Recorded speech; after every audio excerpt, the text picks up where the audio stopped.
We honor our veterans today, and we thank them for their service, and that's great. But if we really want to do well by our veterans, especially the veterans from wars that weren't so popular, the men and women that served in Vietnam, we have to invest in them. We have to spend money on things like health care and housing and job training and jobs. These are the things that our veterans need. And if we really care about the men and women who have served our nation, we'll make sure that we take care of them. I hope that we never ever have a time in our country's history like we did during the Vietnam years, when the men and women who served in Vietnam came home and were told not to wear their uniform. Even to this day, the men and women that served in Vietnam have to fight and sometimes beg and sometimes grovel, sometimes come to myself or Representative Stephens or Senator Collett for help in trying to get VA benefits that they've earned from exposure to Agent Orange or post-traumatic stress, things like that. And I hope that we never go back to that. I would like to think that we've learned a great deal from what happened in Vietnam. And for the men and women that are here that are Vietnam veterans, could you stand up for a minute?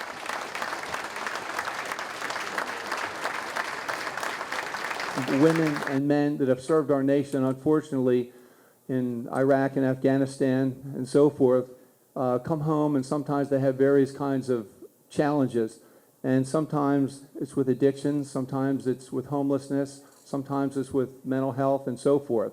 And we always say that if there's one homeless veteran, that's one too many. Unfortunately, there's many, many homeless veterans, primarily in the city of Philadelphia. And for the next several months, at least during the cold weather, my staff and I are collecting cold weather gear. If you want to donate a gently used or a new winter coat, thermal underwear, gloves, scarves, hats, anything that a man or woman on the street might need to protect her from the cold weather, you can drop it off at my office on York Road in Hatboro. So thank you very much for honoring our veterans. God bless you and God bless America. My name is Senator Maria Collett, and I represent the 12th Senatorial District here in Pennsylvania. It's a lot of Montgomery and a little bit of Bucks counties, and I'm really excited to share this day with all of you. In coming here this morning, it's my first Veterans Breakfast here at Keith Valley, and I have to say I am overwhelmed to see how many incredible people from our community are here today. It has been an extreme pleasure for me to sit and talk with so many of you, to meet our student ambassadors who invited their neighbors, their family members, people in their community to come and share this day with all of us. And so I thank our student ambassadors, I thank our student council, and I thank our veterans who not only served our country and fought so hard for the liberties and ideals that we all hold so dear, but made those sacrifices willingly and continue to make those sacrifices every day, living with, as Representative Murt said, the history of serving our nation.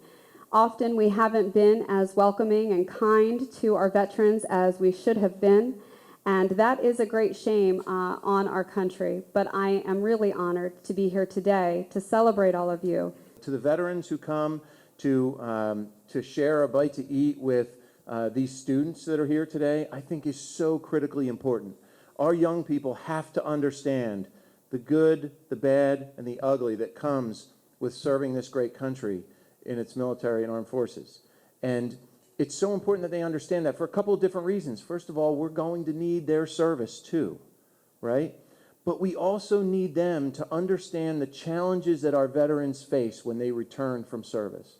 As both of my colleagues, Representative Murt and Senator Collett, mentioned, you know, our veterans returning home have great needs, and often as a government, we are not meeting those needs.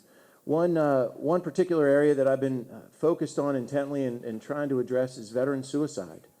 We're losing 22 veterans a day. 22 veterans a day, that's almost one per hour. You know, we're going to be here about 2 hours this morning. It's 2 veterans who are taking their lives just while we've been here. That's astounding to me. We owe them more. We certainly can do better. We need to make those critical investments in mental health, and we need to make those critical investments in treating PTSD and other ailments that our veterans return from service facing. You know, we have veterans courts now across the Commonwealth and our criminal justice system to help veterans, but we need to intervene before they find themselves running afoul of the law because of addiction or because of some mental health issues or whatever lasting effects their service might leave upon them.